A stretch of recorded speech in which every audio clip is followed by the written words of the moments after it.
Welcome to Random Radio. I'm your host, David Bolander, and thank you guys so much for listening to this thing. I don't get why people listen to it. I hate hearing my voice. I don't understand it, but somebody's listening to this, and that's all I care about. So, anyway, let's get on with this, okay? Today, we are talking about the difference between a hobby and a job and how that difference should be utilized, in my opinion, of course. I'm no professional, as everybody listening to this knows. I am not a professional in this field, and so take everything I say with a grain of salt. And so let's get on with this. So, first off, let's define a job. So, a job is something that you do to pay the rent, right? Or pay your mortgage, or to get food, or something like that. It's the thing that actually supports you, right? And like you can love your job. Don't get me wrong, you can love your job, and that will make more sense as we go further into this, but it is not there to be the most fun thing in your life. Your job is there to support you and to make sure that you can survive in our modern world.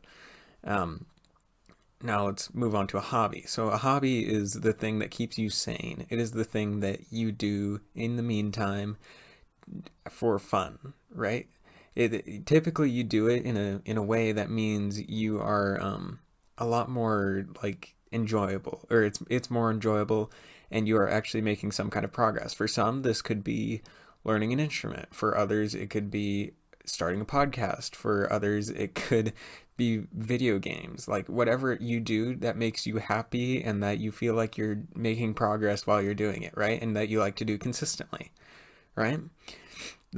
How I would define a hobby, and that'll probably change as we go through this episode. But anyway, so I just wanted to say that something that I am so in case you don't know, I'm a teenager. I am a high school student going into college, and I hear a bunch of people tell me, "Hey, you're really good at this thing. You should do it as your profession." And I usually tell them, no, thank you. I'd rather keep this as the thing that only I am motivating myself to do, right? Like, let's relate this to something. So, as you guys might know from my earlier, very, very early podcast episodes, I tried out cross country. I tried cross country. I liked it. Okay, it was fun. It was very fun. The one thing that I didn't like about it, and the one reason why I will never do a professional sport, is because something that you go into thinking it's going to be super fun turns out to be not so fun, because you have to do so much work to do it, and you have to do it 24/7, right? So like for most sports, you have to spend at least 2 hours after school every single day when you need to do your homework, right? And so like for example, our school gets out around 4, and that's probably when you're about to start practice. So you get done with practice around 6, having done about 9 hours of work, or no, yeah, about 9 hours of work. And then you have about an hour of homework, meaning you have about 10 hours, two extra from the 8 that you usually have to do. Um, but I just, I don't know. I just thought that I should bring this up, in that, like, your hobbies, because if, like, I was going into, so I loved cross country. It was so fun. I started halfway through, and I'm happy I did.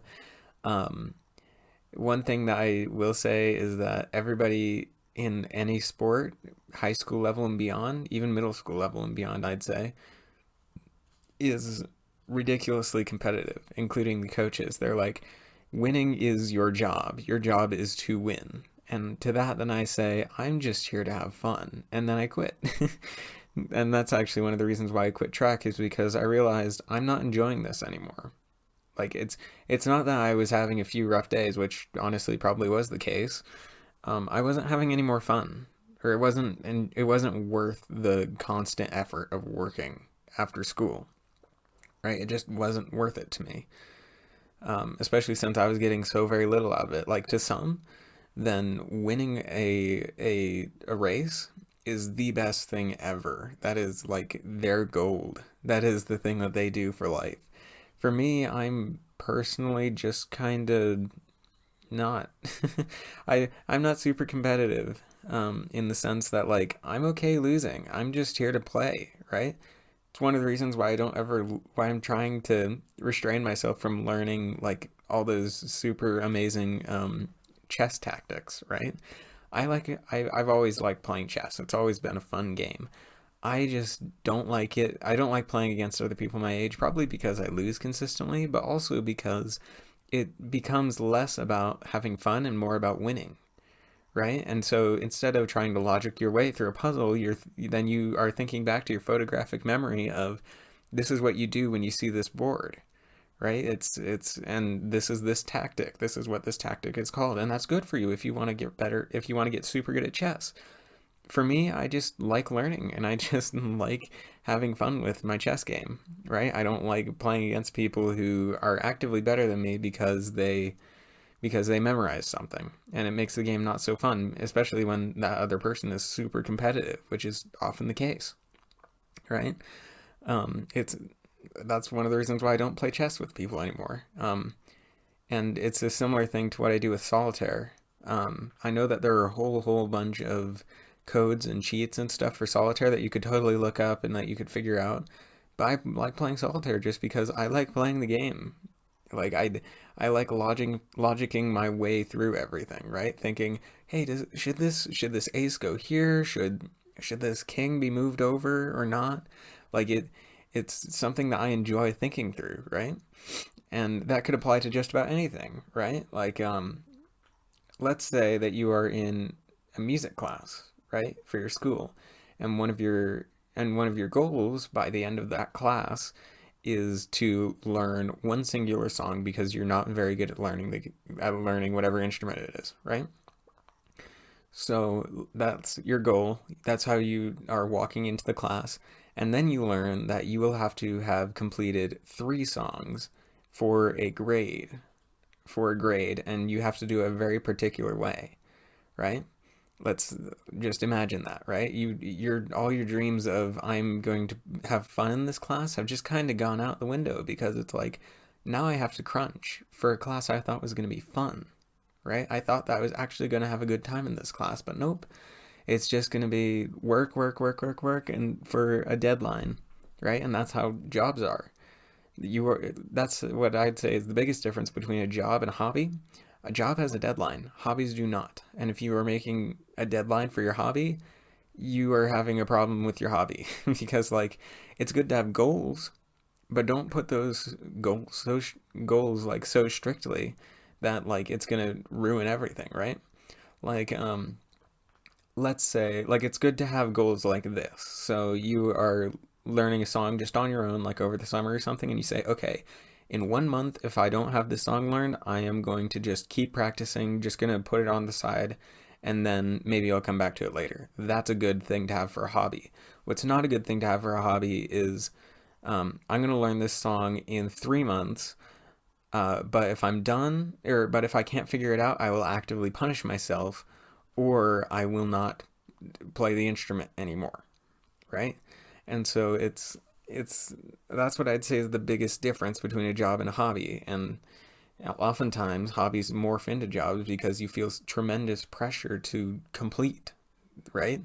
To complete whatever you were planning on doing, and then when you don't, then you feel like you should punish yourself because it's like, well, I didn't finish. I didn't ever get it right, right? But that's the beautiful thing about hobbies is that you don't have to get it right.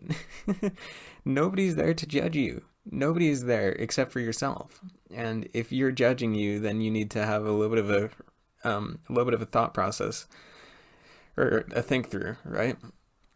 And so that is one of the reasons that that whole spiel comes to this conclusion, or sort of conclusion, I guess, for me, in that like and don't get me wrong about some I'll explain afterward, but anyway, you should definitely like not push yourself super hard on your hobbies, and also don't make your hobbies about money. Okay, that's another thing is that if you make your hobby about money, or if that is like your primary income, it becomes your job, and the hobby no longer becomes a hobby, it becomes your job, and then it can get super overwhelming, right?